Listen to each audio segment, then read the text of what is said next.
Jautri istorija gyvūnų globos namuose Klaipėdoje. Pamestinukui kačiukui svetima katė tapo įmotė ir taip įsijautė į mamos vaidmenį, kad net ėmė jį maitinti pienu, nors katė sterilizuota.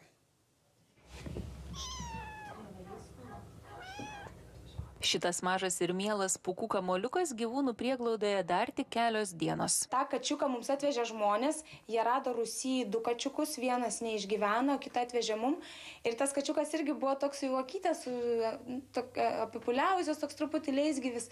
Ir mažiukas jam dar tik 2,5 savaitės, jisai bijojo, mes bijojom, kad jisai dar nei valgyti nemokės, kaip mums čia reikės jį prižiūrėti. Ir tada į pagalbą mums atėjo mūsų Nesa ta katytė. Nesa globos namuose irgi naujokė. Prieš porą savaičių ji rasta lauke, tačiau katytė labai meili, rami, matosi, kad auginta namuose, ne laukinė. Patekusi į globos namus, ji buvo sterilizuota, tačiau motiniški instinktai pasirodo niekur nedingo. Jinai buvo kitam kambarį, išgirdus, kad kačiukas miaukė, jinai vos nesudurim ten išėjo, pradėjo kniaukti ne savo balsą, atiduokit man kačiuką.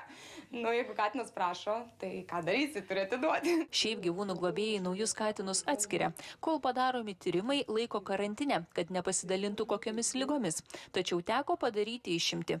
Iš pradžių įmotė tapusi katė mažylį tik glostė, masažavo, o vėliau visų nuostabai net ėmė maitinti. Kitą dieną žiūrim, kačiukas nevalgo, tai truputį sunerimom, neišeina, nes mes jam specialiai duodam maistelį, jisai įspjauna.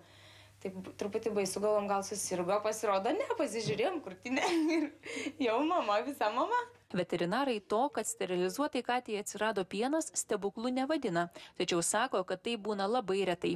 Dabar Nesa jau visą teisę mama ir maitina Petrovičiaus vardą gavusi mažylį, ir jį prausia ir gina nuo svetimų. Mama ypač supyksta, jei išgirsta kitos katės miaukimą. Globėjai pripažįsta, kad tokį mažą kačiuką vargu ar patys būtų išmaitinę. Svarstoma katę pasilikti kitiems pamestinukams gelbėti. Dažnai būna tokių kačiukų, kuriuos reikia maitinti, kad gal jinai tegul pamaitina. Bet, žiūrėsim, klausim jos nuomonė vis tiek aukščiausiai.